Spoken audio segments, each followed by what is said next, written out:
시청자 여러분 안녕하십니까. 5월 31일 녹화하는 용정호투 2부 하도록 하겠습니다. 우크라이나 사태 관련해서 굉장히 크고 작은 뉴스들이 굉장히 많은데 이걸 다 이야기하다거나 뭐 1시간도 모자랄 것 같아서 중요한 것만 좀 이야기하도록 하겠습니다.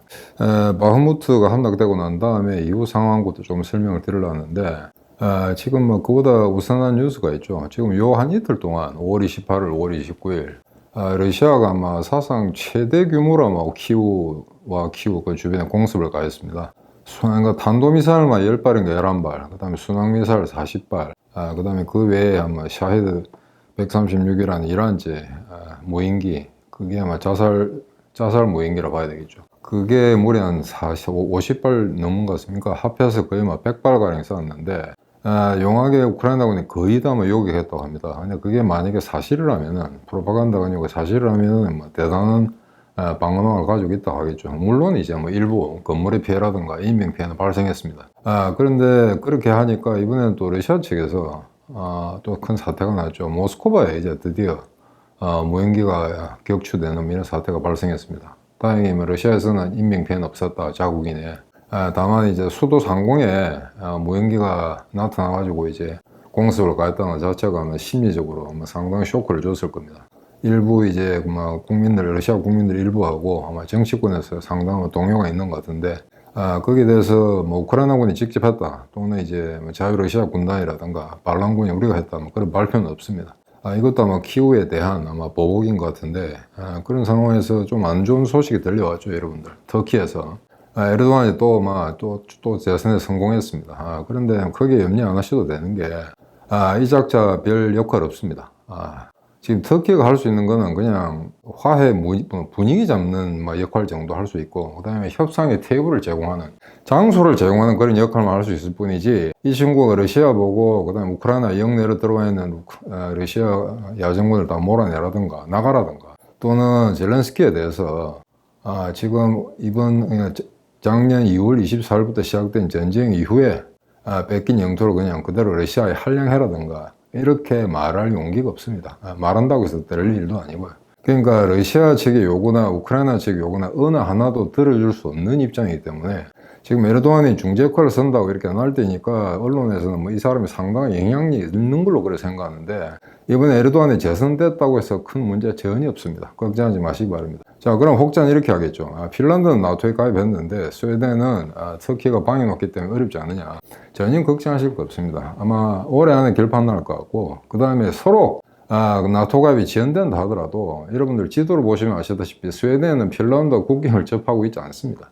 그러니까 오히려 반대가 됐다면 큰일 날 뻔했죠. 핀란드가 못 들어가고 스웨덴이 들어갔다, 이렇게 되면 오히려 문제가 되는데, 일단 나토가 핀란드 국경까지 진출했기 때문에 지금까지 러시아가 나토와 대척하고 있던 그 방어선이 2배로 늘어났죠. 그래서 사실은 이제 나토의 실질적인 동진이 이루어졌습니다. 그러니까 에르도안이 뭐 지금 재선됐다고 해서 우크라이나 전쟁에 결정적인 영향을 미칠 그런 가능성은 희박하다라고 보시면 되겠습니다. 근데 지금 프리고진이 이제 떠났고 아마 그 일부 병력이 이제 바흐무트 정부로 들어왔습니다만, 아마 그걸 기화로 해서 더 이상 전면 공세를 취하고 있지 않은 것 같습니다. 그러니까 자꾸 이제 충계 대공세, 하계 대공세가 진행된다고 하니까 섣불리 이제 안으로 들어갔다가는 돌출부를 발생시켜서 러시아군이 이제 컷오프대가 절단돼서 포위 섬멸될 가능성이 있기 때문에 일단은 이제 방어 모드로 돌아선 거로 아마 그렇게 생각이 됩니다. 그런데 이런 와중에 젤렌스키가 지금 평화 정상회담을 제안을 했거든요. 언론에서 크게 다루지 않습니다만 이거는 약간 이제 전략적인 보관이 있습니다. 이번 7월쯤 되면은 이제 미국에서 그 보장하던 어떤 그런 무기 지원이라든가 이런 게 한계점에 도달할 것 같고, 과연 추가 지원이 이루어질 것인가 하는데 이제 상당히 촉각을 곤두세우는 그런 시점이 됩니다. 이번 7월 달이 되면은. 그러니까 만약 그때까지 또 이렇게 공세가 시원찮다든가, 우크라이나군의 공세가 시원찮다든가 이러면 이제 관심에서 사라질지도 모르고 이제 서방에서 무기 지원이라든가, 그 다음에 전쟁 자체에 대한 피로도 같은 게 높아질 가능성이 있기 때문에 그때 그 모멘텀을 이어가기 위해서 7월쯤에 젤렌스키가 제안한 이제 평화 정상회담에 모두 참석해달라, 요런 이야기를 하는 거죠. 그래서 이게 정상회담이 개최될지 개최 안 될지는 모르겠으나 일단 이렇게 함으로써 모멘텀을 계속 유지해 나가겠다. 그래서 프리고진도 이야기한 것처럼 일단 서방의 지원이 끊어지면은 우크라이나는 상당히 이제 곤혹스러운 상황에 처하게 됩니다. 그래서 여하간 서방을 이제 측근에 두고 무기를 계속 공유받아야 되기 때문에 이런 식의 이제 지금 전장에서 싸우는 전투 이상으로 이런 외교적 활동은 굉장히 중요하다고 보고 있습니다. 그래서 그때까지는 여하간 상당한 전과를 올려야 되는 게 우크라이나로서는 상당히 부담스럽습니다. 그 안에 너무 이렇게 공세 반격 대공세 한다 해놓고 뭐야 이거 뭐 지난번 러시아처럼 반격 대공세 한다 했고 아무런 성과가 나지 않았던 것처럼 우크라이나도 그런 꼴이 되면 상좀 이렇게 살을 구기게 되는 거죠. 그래서 뭔가 구체적인 성과를 얻으려면은 이번 7월, 8월 안으로 반드시 상당한 전과를 획득해야 그래야 어떤 정치 외교적 모멘텀도 이어갈 수 있을 것이라고 그렇게 판단되고 있습니다. 자, 그런데 지금 최근에 그 러시아 본토에 대해서 반란군들이 있었지 않습니까? 러시아 의용군이라든가 자유 러시아 군단, 얘들이 이제 치고 들어가서 빠지고 이런 일을 하다 보니까 지금 미국의 전쟁연구소라든가 이렇게 각종 안보 기관에서 연구한 바에 따르면은 그 직후에 우크라이나와 국경을 맞대고 있는 그 대치 상태가 좀 변화가 있었던 것 같습니다. 그러니까 다른 데서 이제 병력을 끌어다가 우크라이나 국경, 지금 이제 무력 충돌이라든가 테러가 자주 발생하는 그런 지역에다가 군대를 재배치했다는 이야기죠. 그래서 아마 국경을 바라보고 있는 러시아군의 한 4분의 1 정도가 병력을 재이동시켰다. 이런 뉴스가 지금 확인이 되고 있습니다. 실제 이동했는지 안 했는지까지는 이제 육안으로 확인할 수는 없는데 일단 믿을만한 소식통들이 그렇게 보도를 하고 있다는 내용입니다. 자, 그런데 이제 반격 대공세, 이제 우크라이나도 좀 피곤하니까 안심시키기 위해서 여러 가지 말들을 하는 것 같습니다. 이미 시작됐다. 반격공세 이미 시작된 거기 때문에 지금 현재 여건 조성 전투가 진행 중이다. 쉐이핑 오퍼레이션이라는 거, 이건 이미 진행 중이다. 그 다음에 이미 그 본격 반격 대공세 초입 단계에 들어섰다. 이런 언급들이 나오고 있습니다. 근데 이게 이제 장난이 아닌 게 이 전쟁을 이끌어가는 우크라이나의 주요 인사들 입에서 전부 똑같은 이야기가 나옵니다. 우선 그 올렉시 다닐로프라고 있는데요. 최근에 전쟁 터진 이 직후에 자주 나오다고 요즘은 좀 뜸했습니다만 우크라이나의 국가안보 국방위원회 서기입니다. 서기라는 타이틀이 뭔가는 잘 모르겠습니다만 아마 국회의원인데 이 사람이 아마 지금 한 2, 3일 전에 한 발언입니다. 그러니까 내일 될지 모레 할지 이번 주 안에 할지 곧 결정은 내려진다. 이미 전쟁이 시작되고 있다라는 이야기를 했고 그 다음에 이제 미하일로 포돌라크라는 사람입니다. 우크라이나 대통령실의 정책고문인데 이 사람 같은 경우에도 지금 현재 본격 대공세가 언제 시작되냐, 어느 방향으로 가냐 그런 걸 이야기해 줄 수는 없지만 이미 작전은 시작됐다. 이런 식의 이제 공표를 한 상태입니다. 그 다음에 이제 발레리 잘루즈니 총사령관. 이 사람이 얼마 전에 무슨 그 젤렌스키가 불화설이 있다든지 그 다음에 뭐 사고를 당해서 또는 러시아군의 폭격에 미사일 공격에 이제 부상을 당했다 이런 일이 있었는데 아마 그게 낭설인 것 같습니다. 자기는 건재하다고 이제 트위터 같은 데 얼굴을 내보이고 있는데 이 사람 같은 경우에도 이제 우리가 러시아로부터 잃었던 것을 되찾을 때가 왔다. 그래서 반격 공세가 임박했다라는 사실을 자기 스스로 입으로 이제 공표를 했습니다. 그래서 잘루즈니 같은 경우에 굉장히 말을 아끼는 사람이기 때문에 여간해가지고는 이런 함부로 좀 과장된 표현을 한다든지 이런 식의 발언은 굉장히 상가한 사람이기 때문에 아마 이번에 한 그 발언이 아마 그렇게 허풍은 아니다라고 생각됩니다. 그 다음에 이제 키릴로 부다노프라고 우크라이나 군사정보국장이죠. 굉장히 이제 그 우크라이나군의 브레인이라고 하는 사람인데 이 사람이 최근에 일본 NH하고 이제 인터뷰를 했습니다. 그래서 여담으로 좀 말씀드리면은 물론 이제 젤렌스키가 히로시마에 초청돼 가서 일본과 이제 좋은 관계를 유지하고 왔다 이런 것 때문에 일본 언론 매체에서 아마 인터뷰를 응하면 잘 이제 협조를 해주라라고 지시가 내려가는 건 모르겠습니다만 일본 같은 경우에는 지금까지 국방장관, 차관, 그 다음에 심지어 지금 부다노프 군사정보국장까지 이런 사람이 인터뷰를 하고 있거든요. 근데 한국 매체들은 이런 우크라이나의 주요 인사 아니면 하다못해 러시아 주요 인사와도 이런 걸 하질 않습니다. 그만큼 우크라이나 전쟁 자체 보도에 대해서 소극적이라는 거죠. 나중에 이기는 쪽에 붙어서 그때 하이라이트를 때리든지 그건 알아서 하겠다는 건데 일단 가까운 일본만 보더라도 일본 같은 경우에는 마치 우크라이나 전쟁이 자기 나라 전쟁인 것처럼 좀 보도를 하고 있거든요. 그다음에 주요 인사들 인터뷰를 하고 물론 이제 주요 인사 인터뷰라는 게 그렇게 무슨 언론 매체에 그걸 갖다 내보냈다고 해서 시청률이 그렇게 급격하게 올라가느냐 그건 아닙니다. 그건 아닙니다만 이걸 보게 되면 기자들이라든가 언론사들의 노력 얼마나 진지한가라는 걸 알 수가 있겠죠. 그래서 이제 군사정보국장 이런 사람이 외국 언론과 인터뷰한 거는 극히 이제 예외적인 케이스인데 아마 이건 젤렌스키가 아마 전략적으로 아마 해라라고 했던 모양입니다. 그래서 이제 굉장히 자세한 이야기를 하면서 이미 전쟁이 시작됐다. 그래서 구체적으로 어느 방향으로 어떤 병력이 어떻게 이동한다라는 걸 이야기해 줄 수 없으나 이미 시작됐고, 그다음에 여기저기에서 있던 그 군사 행동들, 폭발, 열차가 폭발한다든지, 그다음 미사일 공격이 있다든지, 요 최근에 영국에서 도입한 그 스톰 섀도우, 그거 10발을 쐈는데 모두 다 100% 명중했다는 이야기였습니다. 주로 아마 남부전선, 베르단스크라든가 마리우폴이라든가 그쪽 지구로 때렸는데, 상당히 이제 중장거리 미사일이기 때문에 이제 상당한 사정거리도 있었는데다가, 그 다음에 뭐 상당한 이제 명중률 이런 걸 갖다가 이제 이번에 확인할 수 있었다. 그래서 만약에 이제 미국의 에이크탐스라든가, 그 다음에 독일에서 주는 거, 타우루스 이런 것까지 하면, 타우루스는 한국군도 쓰고 있습니다. 그래서 이런 게 만약에 들어오게 되면 이제 점점점 사정거리가 늘어나는 미사일들을 갖다가 더 충실하게 갖출 수 있기 때문에 반격 공세 또는 지원 사격 이런 데 상당한 도움이 되지 않을까, 뭐 그렇게 생각이 되고 있고, 지난번에 이제 전차 공개하는 것도 영국이 챌린저 2를 주면서 이제 불을 지폈죠. 그래서 이제 독일, 미국이 따라왔는데, 이번에는 미사일도 그런 식의 도미노 효과가 있지 않을까. 영국이 제일 먼저 주지 않습니까? 그럼 그보다 이제 스톰 섀도우라는 것보다 더 사정거리가 긴 타우루스라든가 에이크탐스라든가 이런 게 이제 우크라이나에 공유가 되겠죠. 결국 시간 문제라고 보고 있습니다. 자, 그래서 이 우크라이나 군 당국 또는 이제 정치권의 주요 인사들이 그 하계 공세 곧 시작한다. 그리고 이미 시작했다라고 이제 발언들을 하고 있다는 거. 조금 더 지켜볼 필요가 있는 것 같습니다. 그래서 여기에 대해서 이제 일단 러시아는 뭐 자잘한 어떤 병력 이동도 있습니다만, 최근에 가장 큰 대응책으로 할 수 있는 거는 이웃 이제 벨라루스예요. 벨라루스는 거의 뭐 지금 현재 러시아의 속국 내지는 위성 국가라 봐야 되겠죠. 곧 이제 국가 연합을 이루어서 벨라루스가 갖고 있는 독재 체제를 그대로 온전시켜서 러시아에 복속시키겠다, 뭐 이런 지금 보관을 가지고 있습니다. 그런데 그 루카쳔코가 지금 현재 상당히 위독한 모양입니다. 무슨 병인지는 모르겠으나 아마 주요 행사에 참석도 안 하고, 지난번 모스크바 전승절 그때 기념식에도 참석했다가 뭐 오찬에 참석하지도 못하고 바로 또 병원에 실려갔다 이런 이야기했습니다. 그런데 그런 의혹들이 나오니까 자기가 다른 어떤 요인 면담하는 장면을 이제 언론에 내보냈는데, 그게 동영상도 아니고 그 다음에 그냥 단순한 사진인데 촬영한 날짜가 나오질 않습니다. 그러니까 그것도 아마 그 언론 조작에 의한 그런 사진이 아니었는가, 막 그렇게 지금 예측이 되고 있는 상황인데, 일단 전술 핵무기를 벨라루스에 배치했다. 그래서 양국 국방장관이 이제 협정에 서명하는 막 그런 세리머니까지 지금 언론에 보도되고 있는 상황입니다. 그래서 이거는 이제 명백히 NPT 위반이죠.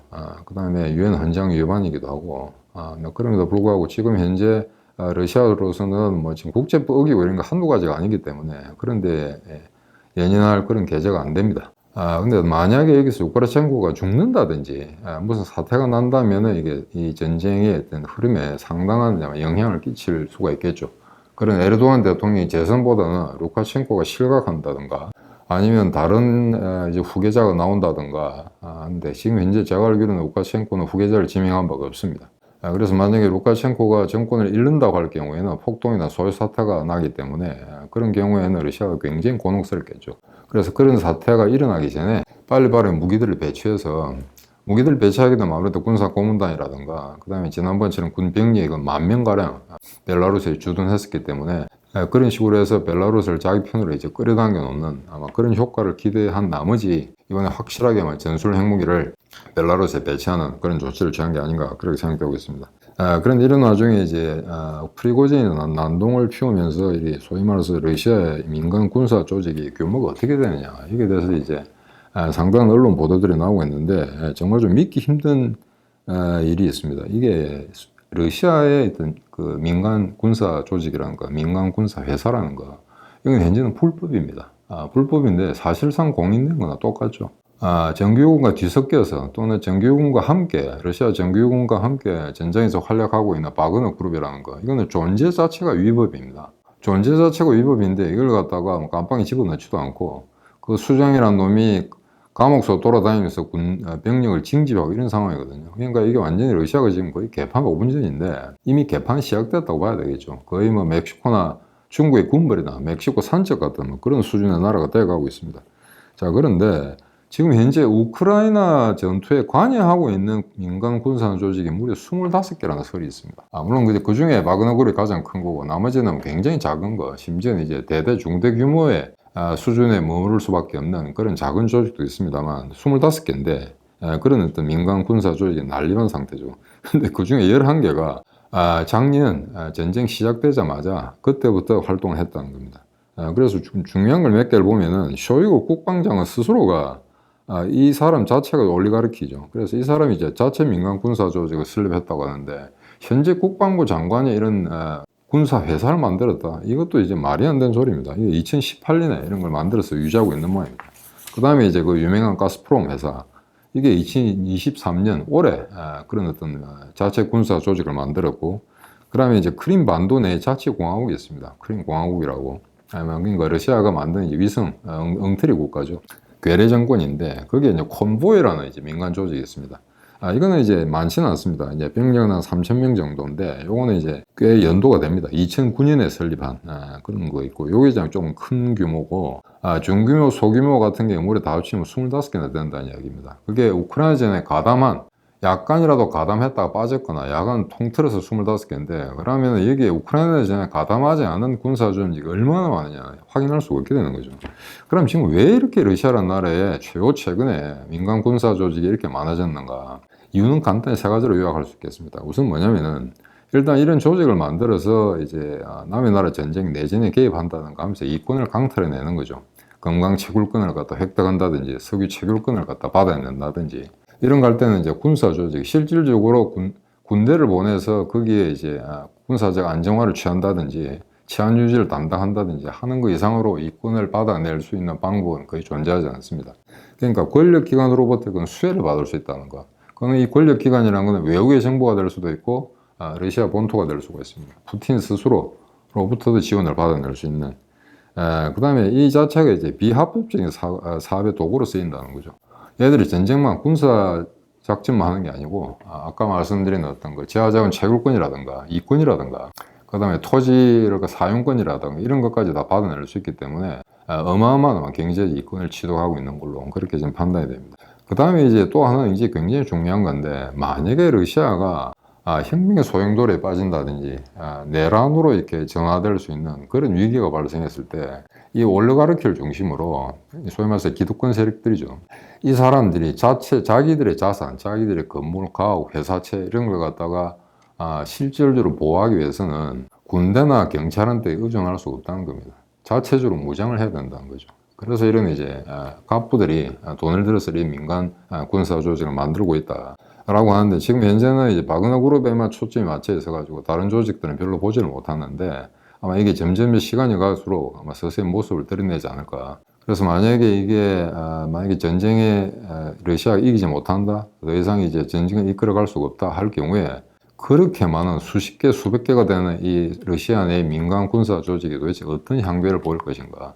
왜냐하면 그 사람들 1990년, 91년에 소련 연방이 망할 때 어떤 사태가 나는지 한번 경험해 봤을 겁니다. 그러면서 그때 자기 어떤 개인적 자산이라든가, 그 다음에 실질적으로 갖고 있던 건물, 회사채도 다 어떤 권력기관에 뺏기는, 강탈당하는 그런 일이 비일비재했기 때문에 자기 자산을 보호하기 위해서라도 그걸 갖다가 확실하게 이제 유지하기 위해서라도 이런 조직이 필요하다라는 목적에서 만들어낸 것 같다는 이야기입니다. 그래서 이 러시아의 내분 관련에 좀 말씀드리면, 최근에 프리고진이 소위 말해서 이제 러시아의 기득권, 푸틴을 포함해서 정치, 경제, 안보 모든 분야를 아우릅니다. 그래서 기득권은 이제 비판을 발언을 했죠. 그래서 잘 사는 집, 고관대작 애들은 지금도 해외여행 가가지고 사진 찍은 걸 갖다 트위터에 올리고 이지랄들인데, 서민, 소위 말해서 가난한 집의 자식들은 전쟁에 나갔다가 시차가 돼서 돌아온다, 이런 이야기. 굉장히 나쁜 데를 찌르는 거죠. 그러면서 우크라이나군의 전투를 굉장히 높이 평가했습니다. 자기가 우크라이나에 가보니까, 이 프리고진 이야기입니다. 뭐 낫지 없대. 푸틴이 있다고 한 낫지는 별로 없더라. 그 다음에 괜히 전쟁해가지고 우크라이나를 전 세계에서 가장 싸움 잘하는 군대 중에 하나로 만들었다. 러시아 정규군보다 훨씬 낫다. 물론 바그너 그룹보다 잘한다는 이야기는 안 합니다.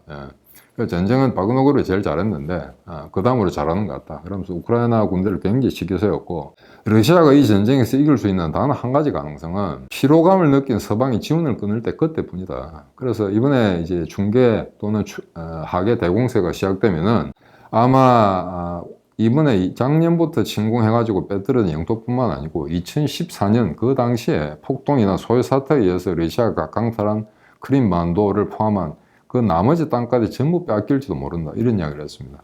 그러니까 보통 사람이 이런 이야기 했다 그러면 깜빵에 가죠. 지금 현재 19,000명 이상이 아마 입건되고 검거가 된 상태고 500 몇십 명이 실형을 받은 상태입니다. 그러니까 일반 언론 매체라든가 그 다음에 트위터라든가 SNS에 어떤 부정적인 전쟁에 반대하는 회의적인 이런 이야기를 쓰기만 해도, 문자를 남기기만 해도 깜빵에 가야 되는 이런 나라거든요.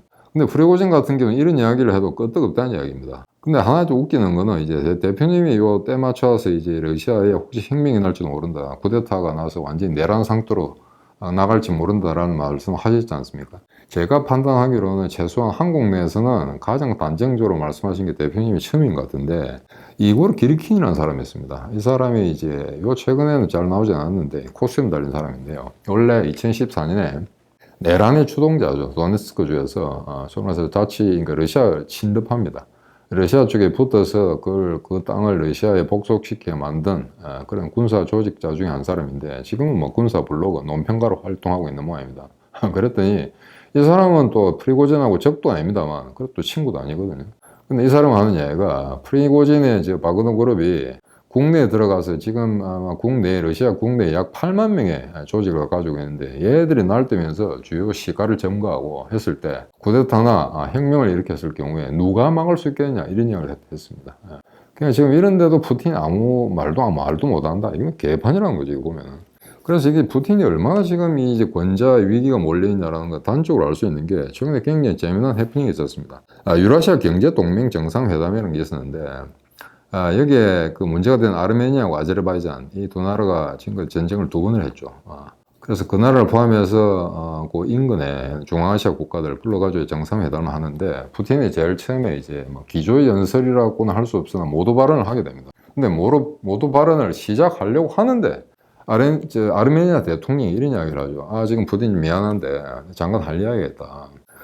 지금 분쟁 지역이 하나 있습니다. 분쟁 지역이 있는데 거기에 그거하고 아르메니아하고 연결되는 도로를 갖다 아제르바이잔이 차단을 해버렸다. 군사적으로 봉쇄를 했다. 그래 문제 삼아야 되겠다라고 했더니 아제르바이잔 총리가 또 나와가지고 하는 이야기가, 아제르바이잔 대통령이죠. 죄송합니다. 그래서 우리는 봉사한 바가 없다라고 하는데, 이거는 정상회담에서 이런 해프닝이 벌어졌다는 건 이거 상상할 수 없는 이야기거든요. 지금까지 보면 푸틴이 완전히 그 똘마니들을 갖다가 꽉 쥐고 확실하게 이제 괴뢰들처럼 부려먹었다고 그렇게 우리가 판단하고 있었는데, 이거는 말이 끝나기도 전에 두 사람 아르메니아하고 아제르바이잔 양 순회가 이제 격론을 벌이고, 거기에 의장을 맡은 푸틴 아무 말도 못하는 굉장히 곤혹스러워하는 눈치, 이런 게 지금 생방으로 나갔단 말입니다. 이건 상상할 수 없죠. 우리가 외교에서 심지어 이제 과장 이하의 직급들이 하는 모임이라든가 양자회의에서 이런 일은 없습니다. 의장이 사회를 보는 사람 이야기를 하는데 중간에 그 말을 끊고 들어가서 문제제기를 한다, 이런 일이 있을 수가 없거든요. 근데 이것만 보게 되면은, 물론 이 나라들이 어떤 서구 문명의 잣대에서 봤을 때 싸가지가 없다든가 문명 수준이 낮다고나라고 치고 하면 그만이겠으나, 이거는 푸틴의 권력에 대해서 상당 부분 이야기가 흔들리고 있다는 걸 주변 나라들이 알고 있다는 이야기겠죠. 푸틴이 만약에 그립이 굉장히 세다든지 확실한 권력 기반을 가지고 있다면은 주변의 나라는 이러지는 못할 겁니다. 어차피 전쟁을 1, 2인생 질질 끌고 있고 러시아의 미래가 어떻게 된다는 게 얘들 대충 감을 잡았다는 거죠. 그러다 보니까 러시아가 지금까지 나토와 유사한 집단 안전보장기구를 자체적으로 만들었는데, 아르메니아가 놀랍게도 거기에서 탈퇴할 수도 있다. 지난번에 아제르바이잔하고 분쟁이 생겼을 때 러시아의 도움을 청했으나 러시아로부터 아무런 도움을 못 받았다. 그럼 이 집단 안전보장기구가 무슨 의미가 있냐, 이런 걸 갖다 공식 석상에서 이야기했다는 겁니다. 그러니까 지금까지는 아르메니아가 칠러적이었다고 그렇게 알고 있었는데, 이게 좀 이상하게 돌아가는 거죠. 칠러적이었다는 아르메니아가 푸틴에 면전에서 우리는 러시아가 만든 집단 안전보장기구에서 탈퇴할 수도 있다라고 이제 논란을 일으킨 겁니다. 그래서 이것만 보게 되면 최근에 프리고진의 발언, 그 다음에 이거를 기르킨이 또 한술 더 떠가지고 8만 명이 프리고진의 부하들이 러시아 국내에 날질 때 누가 맡겠느냐, 정규군이 맡겠느냐, 경찰이 맡겠느냐, 이런 이야기들. 그 다음에 각종 국제 행사에서 푸틴의 권위가 완전히 실추된 이런 해프닝들. 이런 거 보게 되면 지금 쉽지가 않다. 푸틴이 아마 권좌가 그렇게 오래 남지 않았다라는 그런 생각이 듭니다. 그래서 이제 아제르바이잔, 아르메니아가 한참 이제 싸우는 그런 와중에 카자흐스탄 같은 경우에도 이제 조금 푸틴에 대해서 불편한 심기를 드러냈죠. 이번에 이제 벨라루스에 러시아가 핵무기를 갖다 놨다, 전술 핵무기를 배치했다. 자기는 그게 반대한다. 이것도 보니까 카자흐스탄도 굉장히 눈치가 빠른 친구인데 이게 이제 러시아가 이게 아니다 싶으니까 그 다음에 카자흐스탄은 공식적으로 도네츠크하고 루한스크 괴뢰 정권 만드는 거 그걸 인정하지 않습니다. 어찌 보면은 거의 뭐 러시아 위성 국가이다시피 한 그런 존재였음에도 불구하고 요 최근에는 상당히 거리를 두는 이런 발언들을 하게 되거든요. 자, 그렇기 때문에 전반적으로 봤을 때 이제 균일이 시작됐다. 이제 슬슬 금이 가고 있다는 거죠. 물론 처음에 그 금이, 작은 금이 이제 크게 변화하면 좀 시간이 걸립니다. 근데 일단은 뭐 본물이 터지기 시작하면은 거의 러시아가 내전 형태로 그런 식으로 바뀌지 않을까. 또 그렇게 되지 않으면 이 전쟁을, 우크라이나 전쟁으로 이길 수가 없습니다. 그러니까 어차피 아마 이건 아마 내전 상태로 몰아가야 되는 상황 같은데 만약에 프리고진이 쿠데타 혁명을 통해서 정권을 잡고 우크라이나와 휴전을 하겠다는가 정전을 하겠다고 할 경우에 그리고는 만약에 이거는 if입니다. 만약에 프리고진이 2014년에 우리가 빼앗던 땅도 다 가져가라 우리가 철수하겠다라고 한다면은 그러면 이제 분명히 젤렌스키 같은 경우에는 그 응하겠죠. 그런데 그거보다 조금 낮은 수준의 협상안이 제출된다 하더라도 일단 젤렌스키 같은 경우에는 만약에 프리고진이 지금의 푸틴이라든가 쇼이구라든가 게라시모프라든가 현재 정권을 잡고 있는 그 권력층과 대립하고 있다는 게 확인이 된다면 굳이 프리고진이라는 인물 자체를 적으로 돌리려 하지는 않을 겁니다. 그래서 최근에 전쟁에서 프리고진과도 교신을 했다는 그런 게 나오거든요. 그래서 프리고진이 이제 바그너 그룹이 바흐무트에서 빠지는데 우리한테 총질을 하지 마라. 대신에 러시아군의 위치라든가 병력 규모에 대해서 그 정보를 알려주겠다. 이런 것까지 내고까지 했다는 이야기거든요. 그걸 우크라이나 정보당국도 숨기지 않았습니다. 이런 걸 보게 되면 이미 뭐 기강이 무너진 거죠.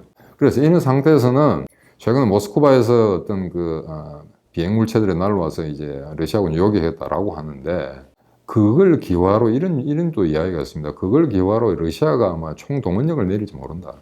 자, 그냥 총동원령을 내렸다 하더라도 이런 분위기에서 사기를 가지고 싸울 군대가 없는 거죠. 언제 자국이 내란이 터지고 이제 혁명이 나고 쿠데타가 날지 모르는 이런 상황.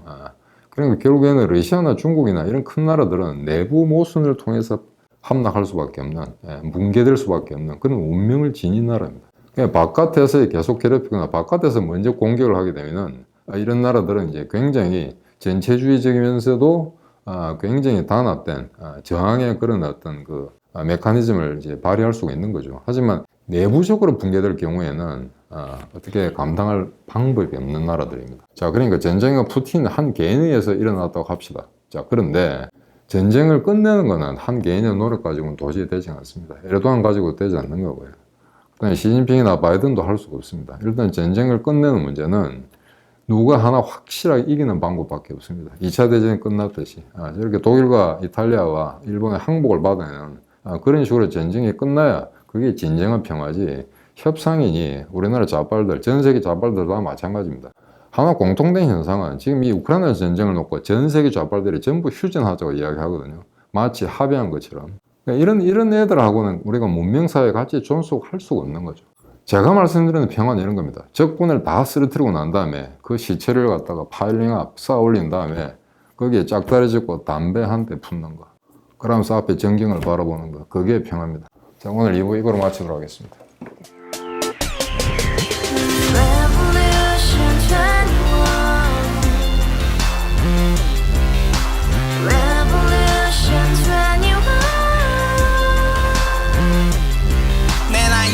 월세 30 코인빚만 300 서울에 온 지 벌써 10년 아둥바둥 버텼지만 여전히 난 반지 하에 제왕 곰팡이 연문제약 내 브랜 깡통망통 완전히 폭망 90원 창문만큼 작아진 내 꿈 연애 결혼 내 집 모든 게 헛꿈 1년 전 떠난 여친 울며 말했지 같이 써봤자 평생 가본 게 꼭꼭꼭라지 가바후스 700 나도 소유주 가바후스 알아보지 마 특히 쇼우런 무늬 우리 집안 다 털어봤자 후줄 그래 개선민 내 미래 거기서 팍 끝난 거지 팍더 이상 노력 따윈 괴물이 스펙 찾았어 말리 비오는 날 알바 잘려 맨날 학원 날 개쳐 발려 밤비 내리는 양화대교 홀로 걷고 있을 때 현수막에 아로 새겨진 평당 700짜리 아파트 다 같이 소리 질러 혁명 21 Revolution 21 가바후스 700 나도 소유주 Revolution 21 가바후스 700 나의 소주 You and I, we live together in the house. Brand new day, and your dream had just begun. yeah. Revolution 21, only hope and happiness. 너의 곁에 내가 영원히 yeah. 지금까지 정치인들 입만 열면 찝찝찝 개소리 멍멍멍 쳤다 하면 뻥 잘난 부모 만나 잘난 학